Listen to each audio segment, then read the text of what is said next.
Greetings, everyone, and welcome to another episode, the fifth, in fact, of Baseball versus the World, a podcast about how baseball relates to the world and how the rest of the world relates to baseball. I am your host and guide on this maiden voyage through the vast cosmos of all things baseball, Javier Reyes, staff writer here at justbaseball.com, as well as the host of the Locked On Padres podcast, where you might be familiar with some of my work on not just the Padres, though, but also on all sorts of things.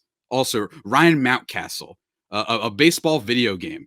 Which MLB player is Batman? All sorts of stuff. You can check that out. You can check me out on Twitter specifically though for a bunch of nonsense at Javapeno, JAVIIPENO, and be sure to follow the show account at Baseball versus World on Twitter, and the same goes for the YouTube. Today's episode, dare I say, one of the most anticipated, at least for me. I am being joined by another staff writer of JustBaseball.com. You might not have necessarily seen him on the video side lately because we've got some divas here at this company and they don't want to let the other stars shine. You know what I mean? I think we all know this. My first episode featured one of them, actually.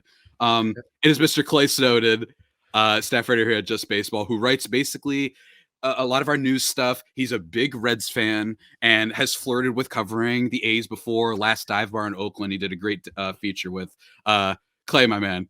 Speak to the people. How you doing? That was one long intro, man. I love it. I know. It was pretty I'm long. really excited about this topic today. And it was something that you and I talked about a very long time ago. And I'm almost embarrassed to tell you how much research I put into this. I was sitting in an airport for multiple hours doing this. So I hope it turns out well. I think it will. And for those, look, let's just get right into it. We'll have some awards at the end of the show, specifically the Hoosiers Award and the Cop Slide Award. And you guys will have to wait to see what exactly the parameters of those awards are. But in terms of this show, we are talking about one of the, we talk about Plato. We talk about Aristotle. We talk about Kendrick Lamar. We talk about the great poets and writers over the course of human history.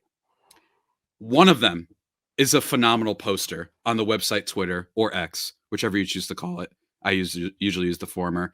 It is Drill, ladies and gentlemen. Now, this might come off a bit like insider baseball to those who aren't on Twitter, but guess what? That's what we do here sometimes. And Drill is basically a very famous poster of nonsense. That is what this man does, and it is very funny and occasionally quite fortuitous in a lot of ways, which you guys will see on today's show. And what Clay and I are going to do is we're going to be highlighting some of his tweets, and we're going to be saying our theory is he's secretly been tweeting about baseball this entire time in very coded, ridiculous language.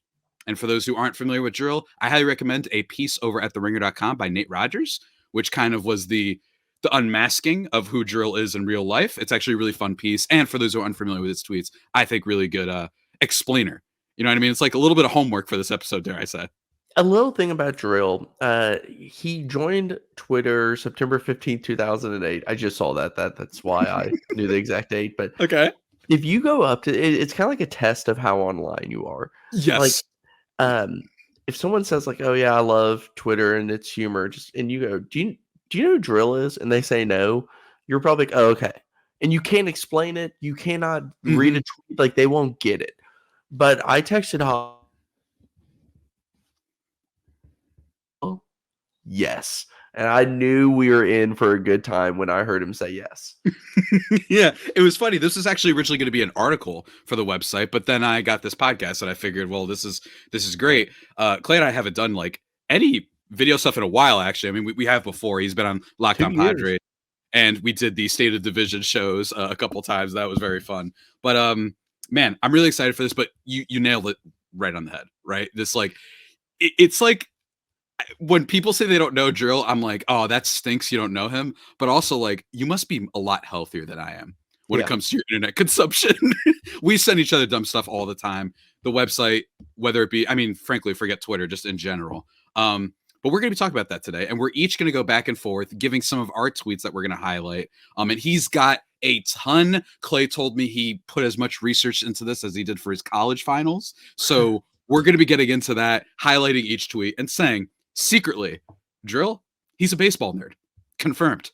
And we're going to get into it. Clay, since you are the guest, I think you should start us off because, frankly, this is how we became not how we became friends, but like this was a real nice mutual, Yeah, breaking point for us. If that makes yeah. sense. Um, okay. What I'm gonna do is I'm just gonna read Drill's tweet, and then I'm gonna explain the baseball aspect of it. So the tweet Okay. is, "Drunk driving may kill a lot of people, but it also helps a lot of people get to work on time. So it's impossible to say if it's good or not." And this relates to Tony La Russa, who famously has a couple of DUIs and also showed up as a manager a few times and fell asleep during the games. Like, cannot say yes or no if he had been drunk in the dugout or not. So, Tony La Russa, you were being talked about online by Drill. I mean, yeah, that was pretty Hobby's straightforward. laughing right now, I think. I am laughing. Um, I'm just very like, you really started off with the banger. You didn't lead into it at all. You were like, all right, first we're just going to take a crap on Tony La Russa, who is no longer a manager. He is out of baseball currently. He had quite an unmemorably memorable stint with the Chicago White Sox fairly Mhm. recently.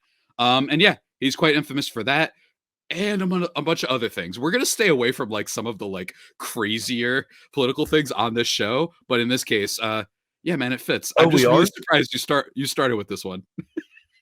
I'm really surprised. I didn't expect this one, but it actually serves as a perfect segue for my next one. And this one you might not see coming. It is from December 3rd, 2010. I can't come to work today on account of Jerry duty. And then with the, what is it, like the star sign, shoves every Seinfeld desk into DVD player at once.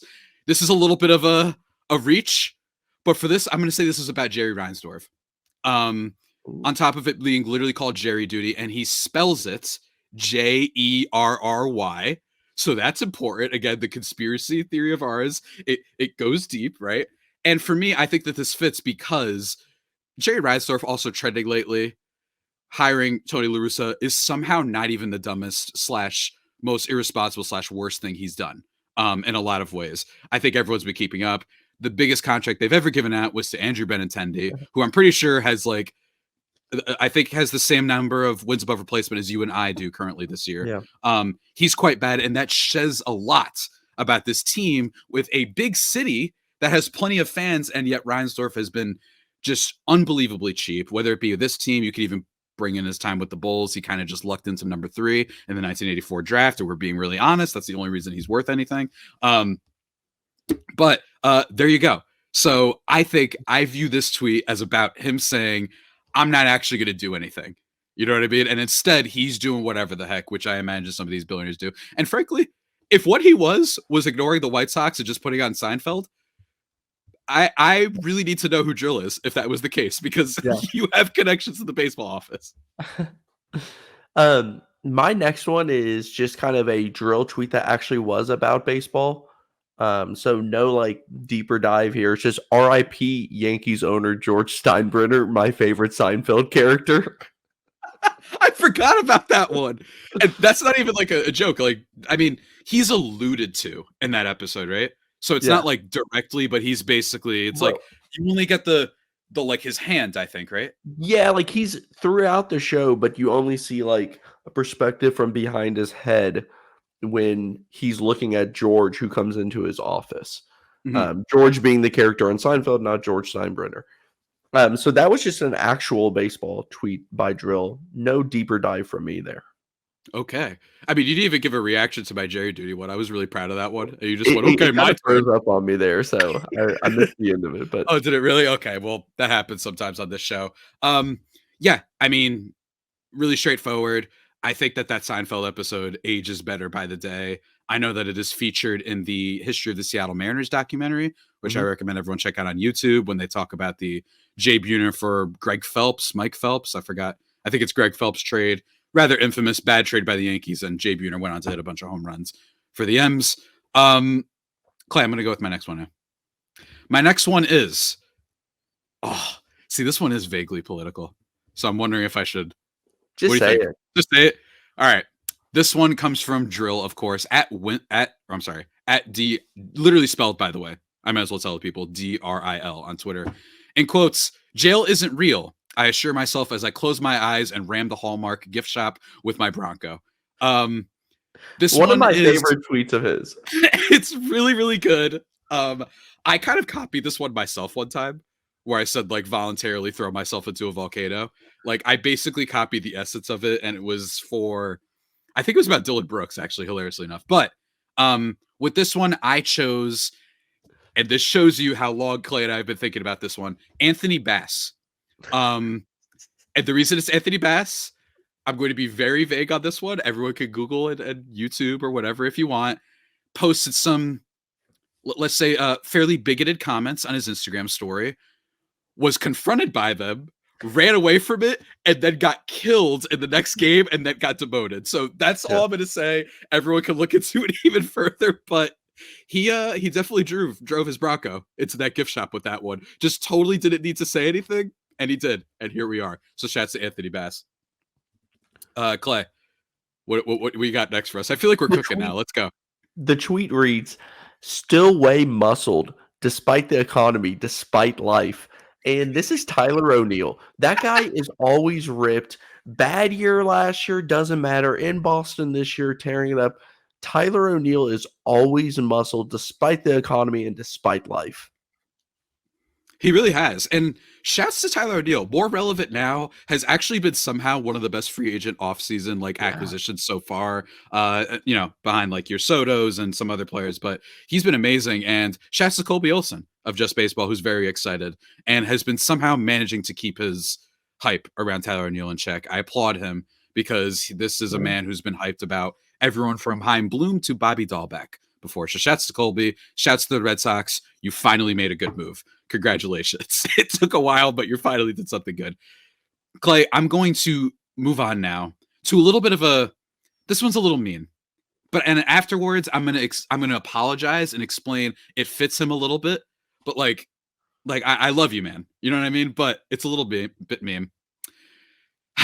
It's the weekend, baby. This one coming from November 1st, 2013. It's the weekend, baby. You know what that means? It's time to drink precisely one beer and call 911. Again, it's so dumb. It's impossible to explain to people who aren't familiar. But for me, I chose this tweet to be about Mike Trout. Um, I viewed this tweet as like the essence of safe, and that's what Mike Trout has been. And Yeah. speaking of like stay at home and all that, and just for one weekend, one beer, one playoff appearance. That's what the one beer is in reference to. And then stay at home is the fact that he hasn't left the Angels.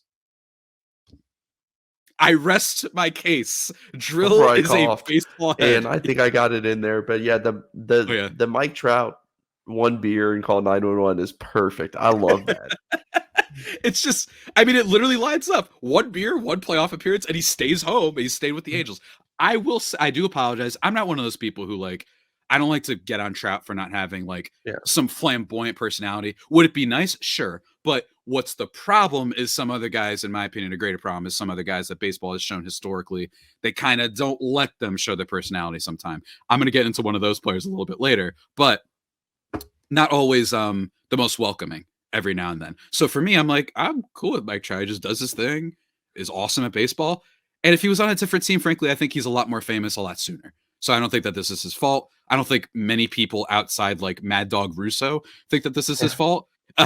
So what can I say? Go ahead. Big Mike Trout guy. Okay, my next tweet everyone's probably seen, and you can apply it to anything in baseball. The tweet reads, "Looking at the data and simply laughing."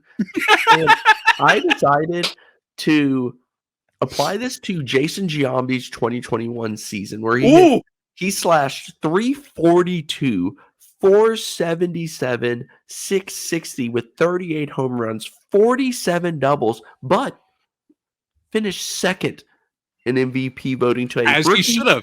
named Ichiro Suzuki, who had a 124 WRC plus. He's like, good Michael Conforto, more or less. All he did was hit singles, but I think he had 242 hits, which is incredible.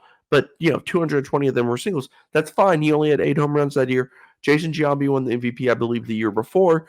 Steroids, all that. Still, 342, 477, 660. Looking at the data and simply laughing. I want to give a shout out to Who's Better Baseball, another podcast on the I Just knew you were Baseball going to Media go there. Network. And I just want to say, Ryan Finkelstein is still my enemy. I think that having the take that Ichiro is overrated is quite simply the most asinine statement ever made at this company. I think, well, at least on the record, I should say. Here's what I'll say. Mm-hmm. I'm a Go ahead. huge Ichiro fan. I think everyone is, yeah. The aging of Ichiro in a time where analytics have controlled the game and WRC plus is gold right now, right? Like everyone wants to Mm-hmm. go off of WRC plus. Like Ichiro hit a lot of singles, right? Like Mm-hmm. he wasn't a home run hitter. He stole a lot of bases. I believe he stole 56 bags his rookie year. Mm-hmm. Back then, he was awesome because of that.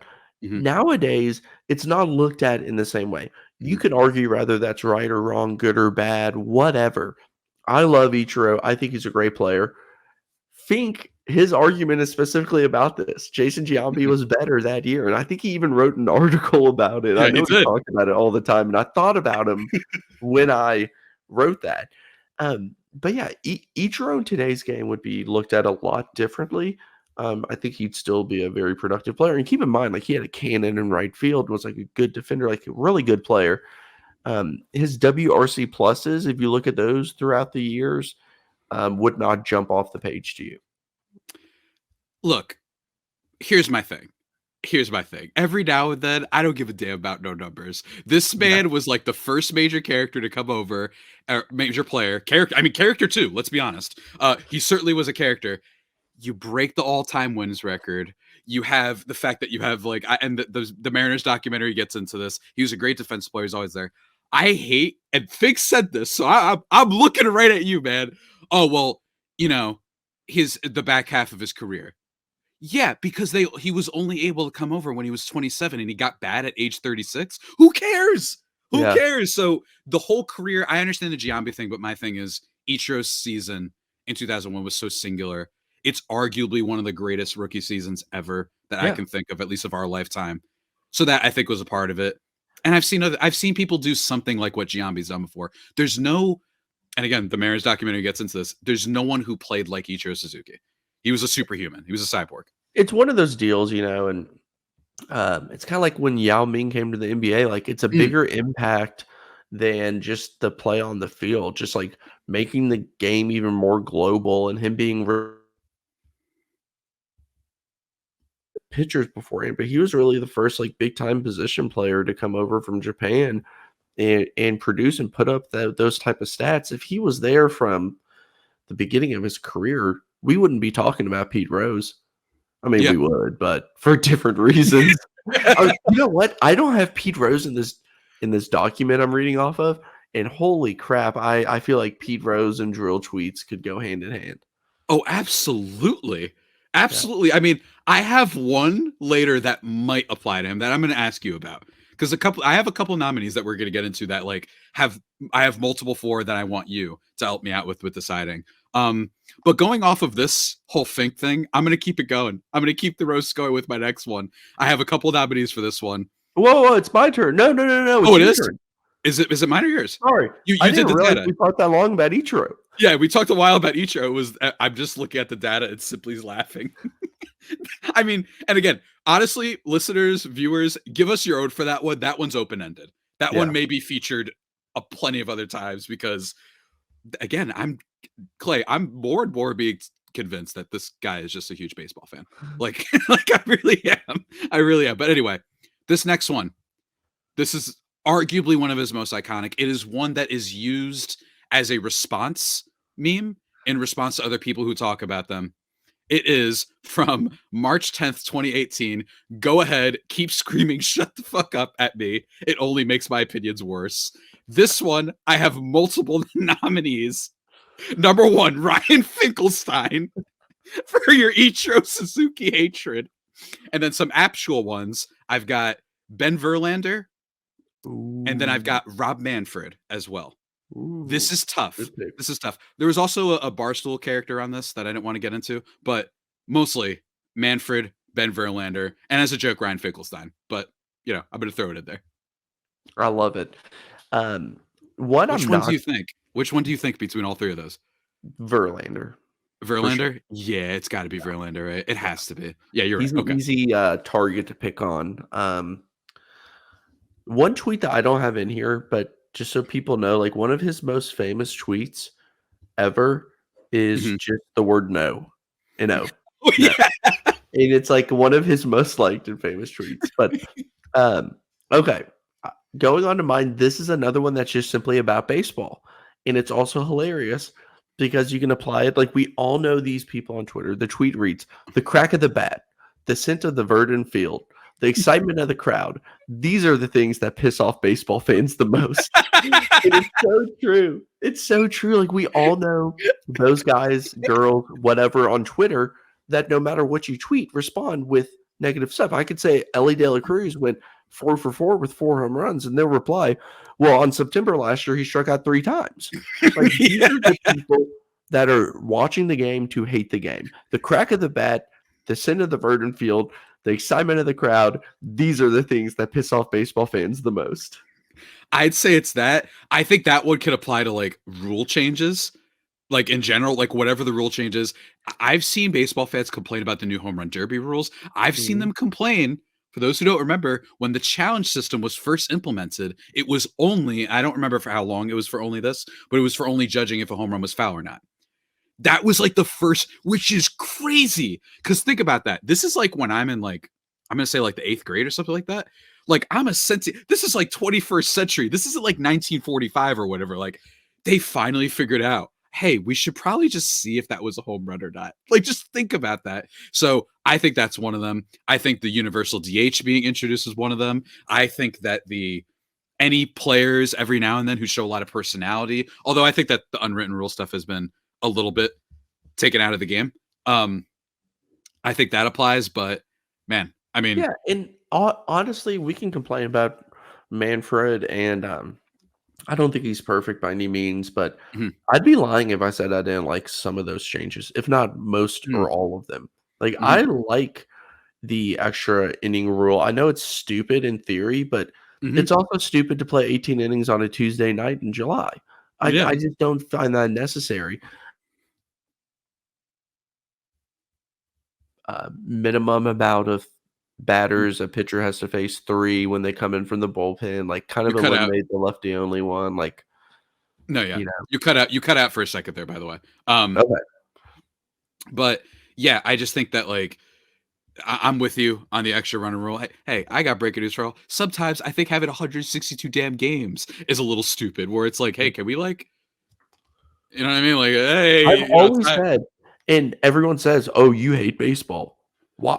I always said the playoffs should start September 1st. How I mean, there's usually a few teams that are, like, really fighting for it in Yeah, September, battling head to head in the standings, and then there's teams that are 17 games out, and they're just going through the motions, like, yeah, I mostly say that because I don't like the idea of competing with the start of or, like, kind of the thick of the NFL season, college football, basketball, hockey starting up around then, like, I would rather just kind of playoffs in September and, go from there, but everyone says I'm crazy because I won 140 games instead of 162, where they used to play 150 or yeah, whatever it is, like yeah. 152, whatever they played.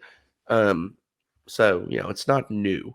It's weird when your baseball season is still not done with the regular season and football just started. Yeah. Can we at least get to the playoffs? And not to mention, I would argue that the race at the end becomes a little arbitrary. It's like, okay, cool. Did a team blow it or did the team just finally have its bad stretch at the wrong time? You know what I Yeah. mean? Did you finally have that 8 game losing streak? Well, if the season ended earlier, then we're not talking about it, or vice versa for that team who made the great comeback in September. Well, that's because you peaked at the right time, and I think And that's if a you little bit look at more it, there arbitrary. would be great comeback the same scenarios Yeah, would still happen in August. exactly. It would be the same exact thing. It's just that. So again, it feels a little bit arbitrary, but I agree with you. We're agreeing on a lot today, by the way. This is rare for us. But no, my next one that I'm going to bring out is one of his Hall of Famers, another Hall of Famer. I'm going back to back with the Hall of Famers. I did the opinions one before. Now I am doing from September 29th, 2013 food $200, data $150, rent $800, candles $3,600, utility $150. Someone who is good at the economy, please help me budget this. My family is dying. It's one of his most liked tweets. It's got 126,000 likes, 62,000 retweets and quote tweets. And I am going with one Sir AJ Preller of the San Diego Padres, and dare I say the Padres in general. Look, what has this team been the subject of? Having a big budget, having all these players and blah blah blah. And I would argue that the candles part of this tweet, that might be reflective of Eric Hosmer. That might be reflective now of Xander Bogaerts. But the bottom line is the same, which is that we're always, and not to mention the whole loan thing that they had to take out, although I think that was partially an overrated story. I think they're going to be fine. But even still, bottom line is they have all these big contracts, and then you're wondering, oh, why can't my team win? Maybe it's because you keep giving out too many deals to guys in the moment and not just let it breathe. Wait a second and whatnot. My Padres fan side is coming out, but what can I say? It's going to AJ Preller for, and in fairness, it's chaotic and I love it, just like we love drill. And again, I think he was tweeting about the Padres here. I know that Preller wasn't on board in 2013, but I don't care. He saw the future. Preller is one of those deals when, to me, and I struggle with this at times too, we try to just all think like GMs or, bad move. This contract sucks. Instead of just thinking like fans, like give me a GM or an owner that are willing to do this. Like, even if Yeah. it is risky, even if it is crazy, like, okay, they're trying to win. It may not always work, but like, we don't have to do the whole, let's see how little payroll we can win with strategy. Like, I'm kind of for. Oh, I'm for it too. I think that Tweet reads, "Oh, you've read a few academic papers on the matter? Cute. I've read over 10,000 posts." And this is every fan when the lineup comes out. The lineup tweet happens. Here's tonight's okay. 39, and every fan's like, why is so and so batting third? Like, he does this against this. Like, and it's always this attack of the manager and team who, like, obviously have a plan, obviously have intel, and obviously understand, like, oh, maybe Machado's sick today. That's why he's not playing. Mhm. But Larry Bob 423 47Q is down there yelling and screaming in the comments that will never be read, and I just love it. Yeah, absolutely. And it could go for like and every other, like, even not even a lineup card, but just like we signed this person or we didn't sign this person. We're going to trade or people posting their MLB trade, proposals and whatnot. And why don't they do?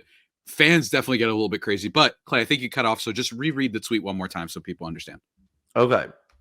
The tweet was, "Oh, you've read a few academic papers on the matter? Cute. I've read over 10,000 posts." Okay, there you go. Just to clarify for the listeners and millions of viewers at home. Yeah, I mean, great one. I think that one might also, I don't know. There's a player or two that I think that this could relate to. Nah, I'm gonna leave it though. I'm gonna leave it though. I will say I have 3 left, and then I have one that I'm going to read to you and put you on the spot to give me the way it relates to baseball. Ooh, okay, okay. All right. Now I'm nervous a sec. Good job. And I apologize for the Wi-Fi for those who, Yeah. I don't think I said it. I just moved into this house, and I'm trying to figure out where to put the Wi-Fi router deal and everything. So it's probably my fault, most likely my fault. Fair enough. Fair enough.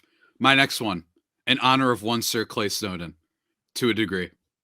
First grade, mastered. Second grade, mastered. Third grade, mastered. Fourth grade, here's when they start trying to trick you. Fifth grade, this one's hard. August 14th, 2016. Very niche one, very silly one. I interpreted this as being like the guys who hit the rookie wall. Ooh. They struggle a bit. At first it's like, oh, it's super party and we're excited. And I think that there are two people, actually three. I have three nominees for this one. One of them is based off of last year, which is when we first talked about this and the article, and then it became the podcast. And that was Anthony Volpe. Anthony Volpe, really highly prophesized rookie for the Yankees, and is better this year, which is why I think he's eliminated from this now. But he was being talked about for years. The Yankees weren't spending. They weren't going out to get all those shortstops. So it was like, wait, what the heck? And then he comes up and a lot of people are surprised. The other one, a little bit Ellie De La Cruz, a Yeah. little bit. Yeah. He looks amazing and will be amazing, I genuinely believe.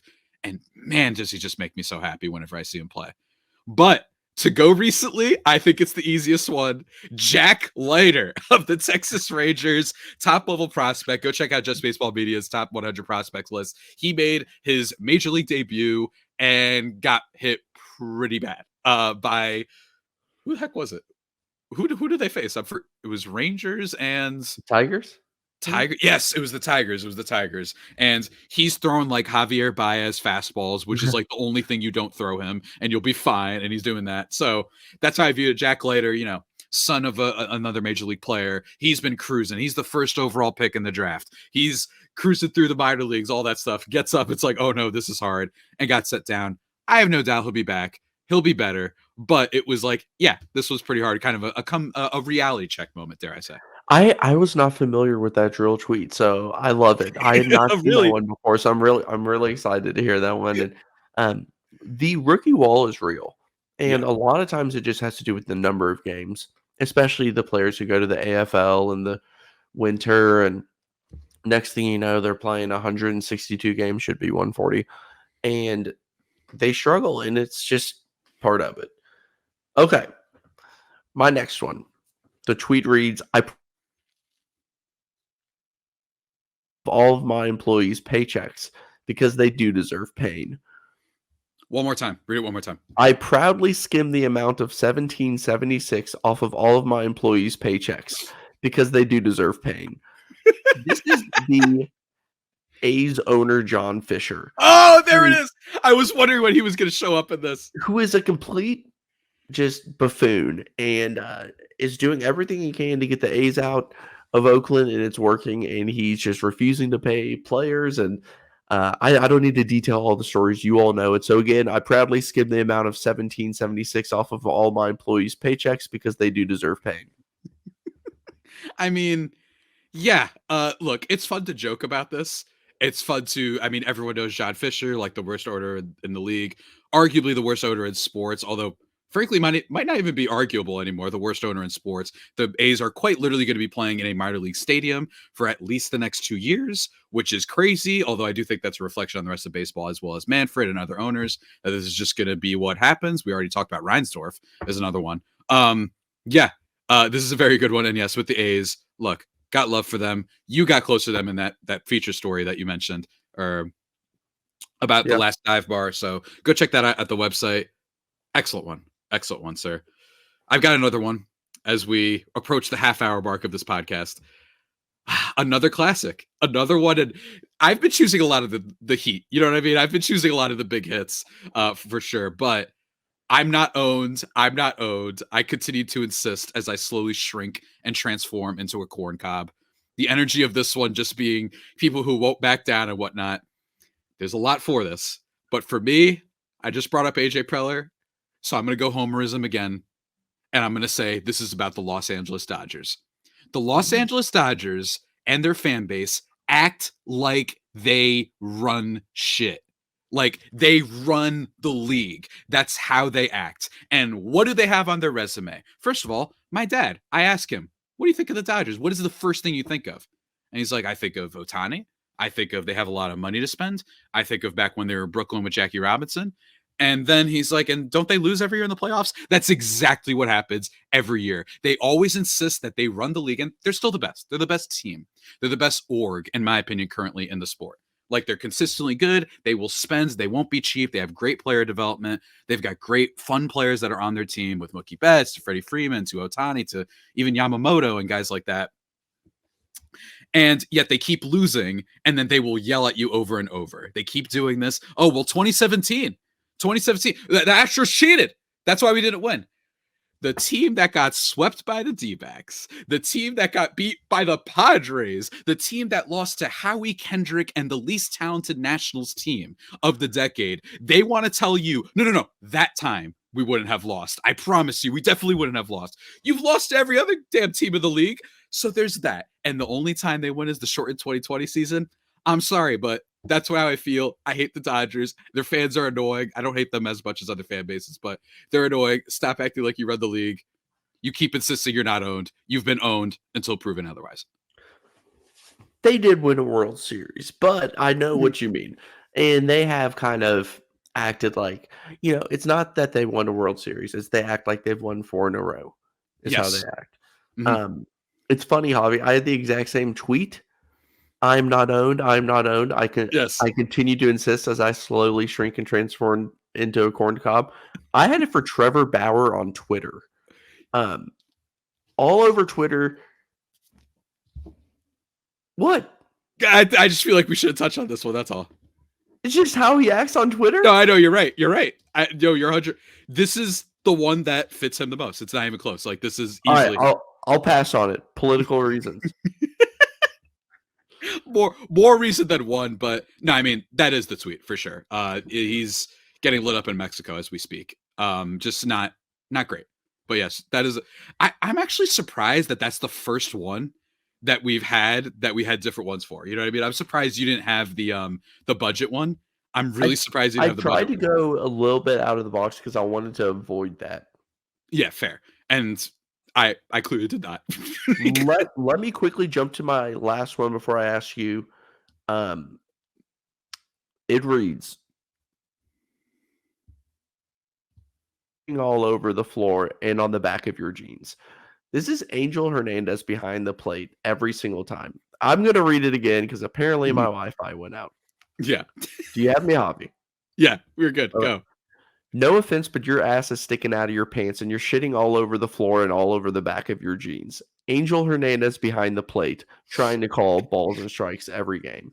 It's gotten to a point that it's just absurd. And games are being decided because he cannot call a strike or a ball. It's Mhm. unbelievable. Bring on the robots. Here's what I will say. The scariest thing about Angel Hernandez, the most disturbing thing, is statistically somehow not the worst umpire in the sport at calling strikes. But the mistakes are drastic. And then that's what I was going to say. However, this is a good example of the data. Not his mistakes when he does mess up are like you will literally see him tweeting. I'm sorry, not tweeting, trending on Twitter every time. And he may or may not be making an appearance later in this podcast. So I'm going to leave it at that. But great selection. I'm going to move on to some of my last ones if I can find them. Where is it? Nobody is respecting the classics. People would rather stab each other to death in the bathroom than respect the classics. This one ages a little tiny bit, but I'm going with Freddie Freeman of the Los Angeles Dodgers. Ooh. He is baseball man. This is a man who epitomizes baseball. I, for one, hate his swing. Not because it's bad, it just annoys me. I've never been able to explain this properly. It just looks like there's a glitch in the matrix and that the bat is here and all of a sudden it's over there. It's like there's a frame rate issue with his swing. I can't explain it better than that. But the reason why I had this one last year is because he did a little bit say, hey, Ronald Acuna Jr., you don't have your hair like that. It shouldn't be that long. We don't do eye black. You don't put the glasses over.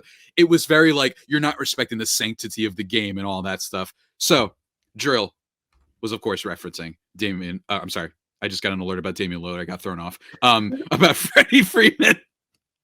Yeah, I know what you mean about Freddie Freeman's swing Mm-hmm. because it's something about it's like choppy. That's just the word Yeah. that comes to mind. Mm-hmm. It's not the swing that you look at and like see in other players, so it makes it a little bit uncomfortable. Yeah, absolutely. And then my last one, I couldn't find better examples of this, and I bet you might have a better example of this, but it is from March 20th, 2019. Just found out about object permanence. Why didn't anyone tell me about this?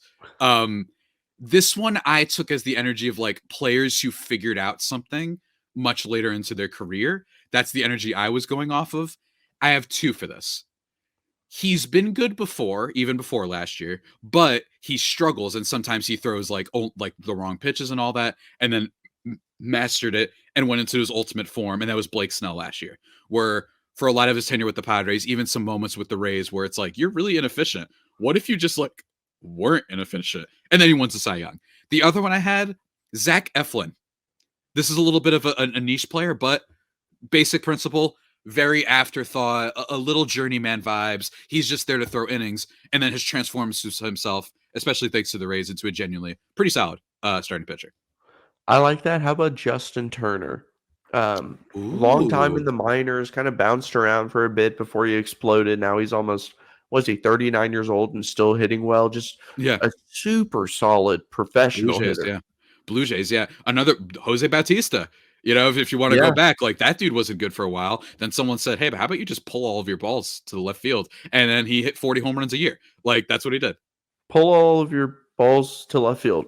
Okay, I'm gonna read one that I want you to apply the baseball to. Wait, before you do that, I have one more. I have Oh, one more. sorry. I have one more. No problem.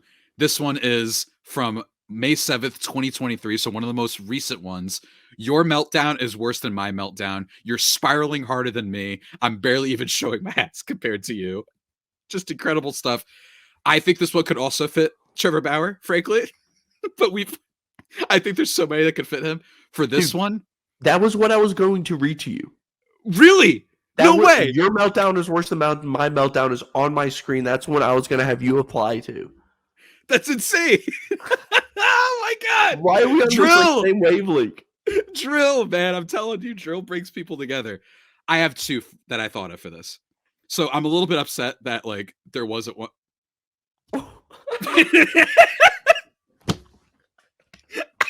What just happened?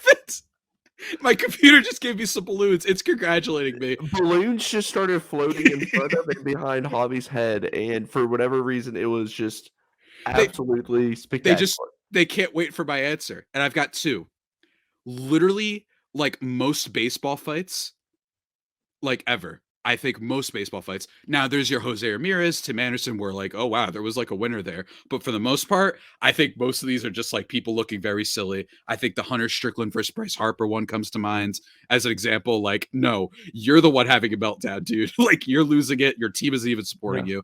And then the other one, Pete Rose.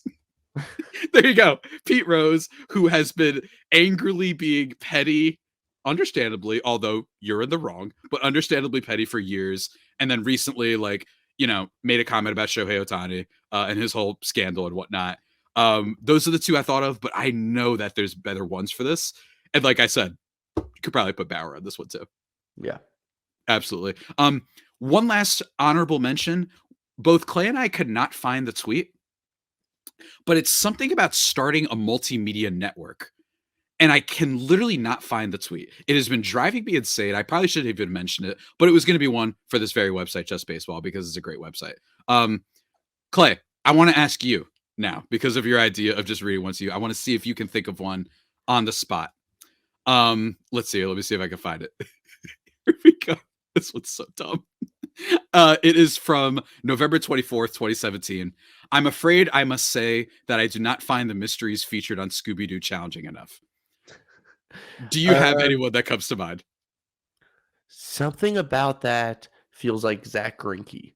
Like, very odd, very Oh, straightforward, very matter of fact. Like, I could see him throwing, like, his 3rd straight yes. shutout, and they ask him, "Hey, Zach, like, how's it feel to throw 3 straight strikeouts?" And, like, with a straight face, he says, something with the same vibe as that. Yeah. Zach Greinke is such a bizarre player. I miss him. I love him. Funny Zach Greinke story that I always laugh about is, a child asked him to sign his baseball. And when he gave the baseball to Zach Greinke just threw it, like, all the way into the field and just Yeah. walked away. Like, that was the story. There's some really good ones. I believe that The Athletic has a story that is just a collection of all these like, anecdotal moments with Zach Greinke that I recommend everyone checking out. I believe it's The Athletic. Don't quote me on that, but check that out. Greinke, one of the great characters in the sport. I actually had for 2 episodes ago when I was doing my ridiculous predictions for 2023, had predicted that he would say he invented a new pitch, but then not show us. And it didn't come true, but there's a part of me that thinks maybe someday it will. I don't know. Ladies and gentlemen, I hope you enjoyed our little bit on Drill's tweets. If you like it, we might bring it back because I really am. The more we talked about this, the more I was like, is he tweeting about baseball? Like, I'm genuinely wondering. Like, this is actually kind of insane, especially the one beer one that I made my, wall to wall pin connection, like Charlie Day in Always Sunny, trying to break down that one. But, ladies and gentlemen, you know what time it is. It's the waiting moments of the podcast. It's time for episode 5, the weekly awards. This week, I mentioned them at the top of the show. We're going to start with this award.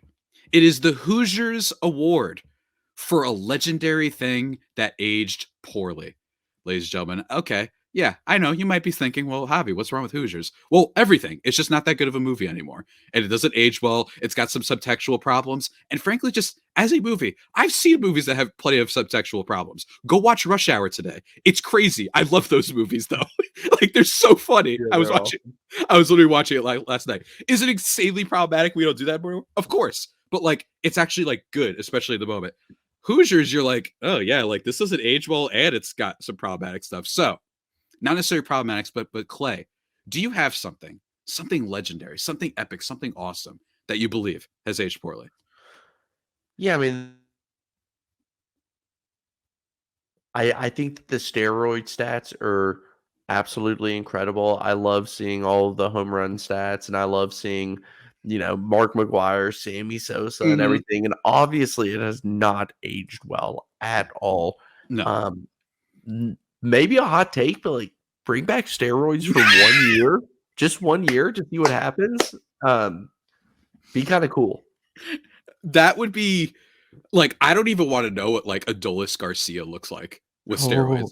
I don't even what happens with Otani? Does he ascend to like another level of human existence? yeah, Does he yeah. discover like a new like height of plane of reality? Like I don't know what would happen there. So listen, I'm not like 100% yelling at you for that opinion. That's what I'll say. For me, I've got a couple nominees. There's like some boring ones like Carlos Rodon, like he's not aging well, and Andrew Benintendi's contract. I've got two nominees for you though, for real. Number one is the movie Moneyball. Um, it is one of my favorite movies ever, but it's tough to like watch this movie and be like, yeah, and you know how like the A's are like just exploding. I'm gonna be doing a whole episode on Moneyball at some point, breaking down that movie and how that I think that there are genuinely two ways of viewing it, being about how it's good to pay people less, this is awesome, or about how it's about innovating when everyone tells you not to. And that's where I think the beauty of the movie is. But I'm going to hone in specifically just the fact that it's a movie on the A's that celebrates the A's and then look at where they are now. That's what I'm going Okay, to focus on. okay. Good That's what I'm movie, going to really focus good on. movie. Excellent movie. I watch it like I all the know. time. I All the follow time. you on Letterboxd. You review that movie every other month. And then the other one, honestly, this one's kind of like this is like the Oppenheimer thing. And I did see someone tweet about this. Fans applauding a player that's in the middle of a slump. I know. I think that's just my computer doing its graphic thing. I don't know why it does it by itself though. It's like reactions. I think that's what the balloons thing was.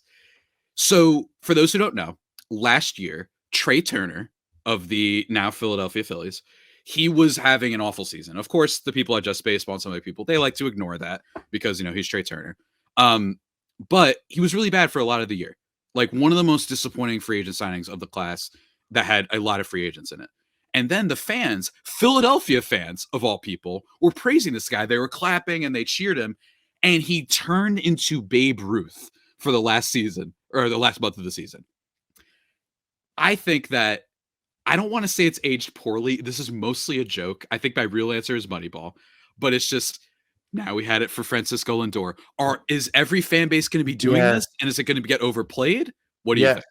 exactly. Like I saw they're like, "Hey, we need a Javi Baez. We need to give him a standing O." Oh, is that going to make him lay off the slider 3 feet outside? No. Like it is the reason why it was cool in Philadelphia is A, because it's Philly. Yeah, B, because it was like kind of the first time doing it. It was like yeah, it was unique. Now it's mhm. just corny, and now it's just some copycat BS, and it's not natural. Like that felt more natural. Like, hey, we're gonna rally and do this. Now it's like, hey, listen, like this is so cool. I think it really is just like, hey, if I tweet this, like I know a lot of people will react with it, and I'll get likes and feel good. Like I think that's really where it's coming from. Yeah, and that's where it's like, that like there's a meme out there where it shows like everyone saying, "Hey, fun thing," and then there's like a cartoon of like Yep. the brand taking it, and everyone's like, "Oh, never mind." Yeah. That's kind of the energy I'm getting with this man. And again, that doesn't mean that I think you should like boo Javier Baez. It said I Right. think that all on the other side of it is also kind of useless. Like that's not going to help. But it's like, come on, man. Like we don't have to just keep repeating the same bits. And someone made the joke about how this was like Philadelphia's Oppenheimer, where they're just like looking at it like, what have I done? And all Yeah. that stuff. And it's so funny that it's Philly. So what does age well? The Trey Turner one. What doesn't, like in that vacuum? but the Yeah. fact that it might be spawning that everyone's going to keep saying this like for the rest of time, not great. So that is my both nominees. I haven't decided between Moneyball or that one. For the Hoosiers Award for legendary thing that aged poorly, while Clay went with just in general the steroid era, just like every player from there, Yeah. or just every player from there. Shouts to the Long Gone Summer documentary, which I have had beef with for like 5 years now, because that documentary literally pretends that steroids don't exist until the last 10 minutes. Yep. It's literally like doing a documentary that's 2 hours on Richard Nixon, except you only talk about Watergate for the last 5 minutes. That's basically what they did. So I like that documentary though. I think it's awesome. I just really enjoy it. I'm not gonna lie. okay. I I'm watch it sorry. every single year. I think it's awesome. I didn't mean to be mean. I didn't mean Yeah. to be mean to Shut your up. documentary. Move on to the next thing. The next award for the week, and the last thing for this episode, is the Cop Slide Award for funniest failure.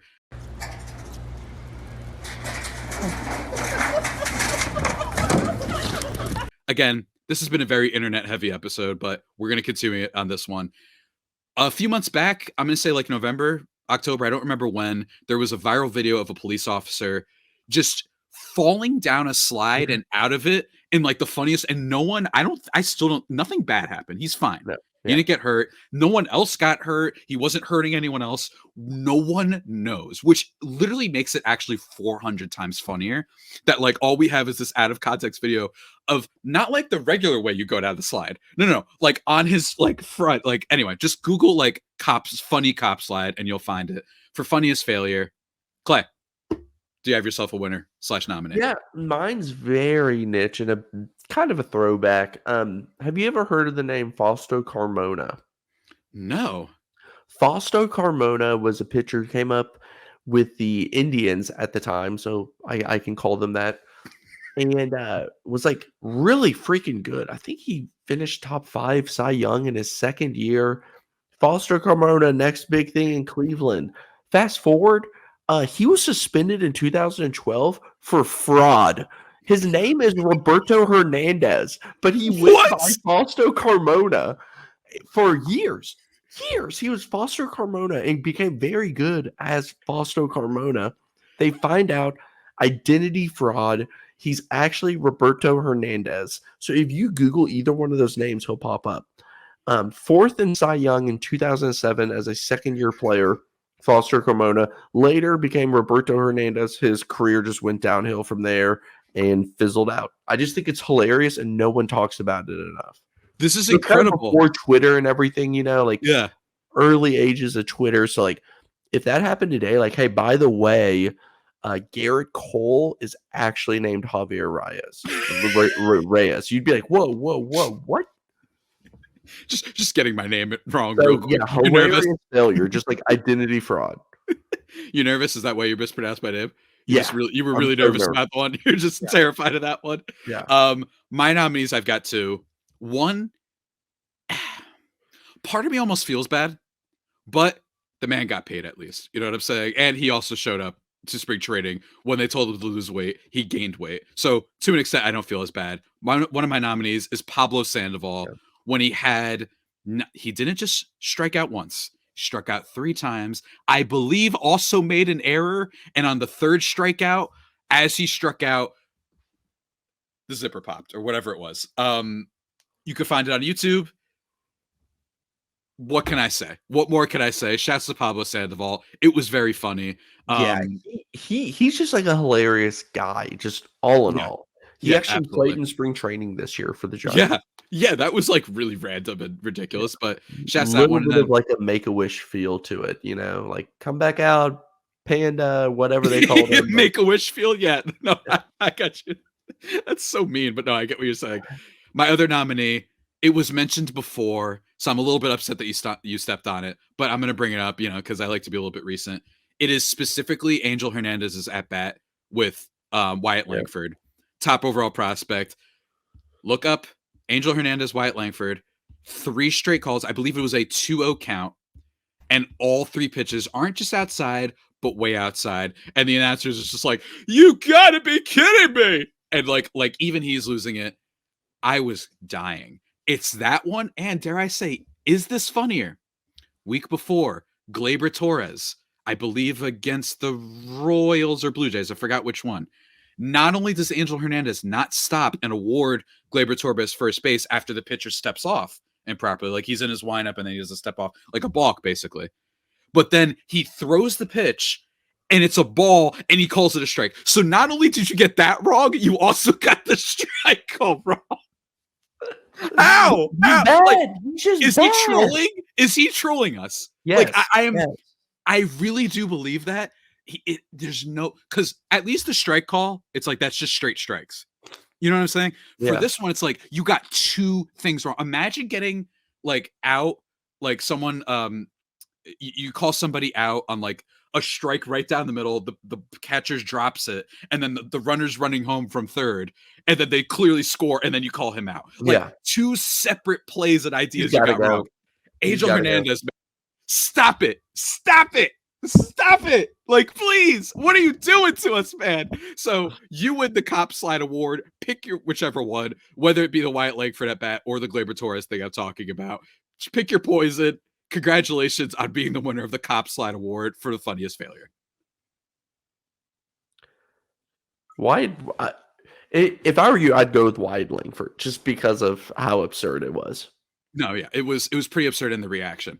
I would argue the Gleyber one's funnier, but alas, ladies and gentlemen, perhaps that argument is for another time. As we have come to the end of the 5th ever episode of Baseball versus the World, a fantastic pod, if I do say so myself. Clay, thank you so much for joining. You got any things you'd like to plug for the good people out there? As Drill once tweeted, no. Well done, sir. Everyone, as always, this has been another episode of Baseball versus the World, the podcast about how baseball relates to the rest of the world and how the rest of the world relates to baseball. Follow the show on Twitter at Baseball versus World. You can also follow Clay at many different accounts, but you could just type him in, Clay Snowden on Twitter. Don't follow him. And don't follow him. Well, if you want to, he covers the Reds, and then he also covers a bunch of stuff here over at Just Baseball.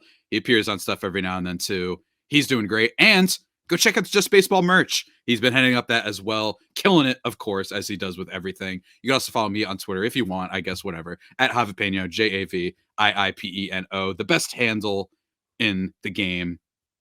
Everybody, thank you so much for listening to this episode. Next week, I don't know what we're going to be talking about. Maybe Scott Boras quotes? Might be doing that. Might be talking about Moneyball, doing an award show, an Alex Rodriguez award show. The possibilities are endless in the vast cosmos of baseball. But until next time, take care.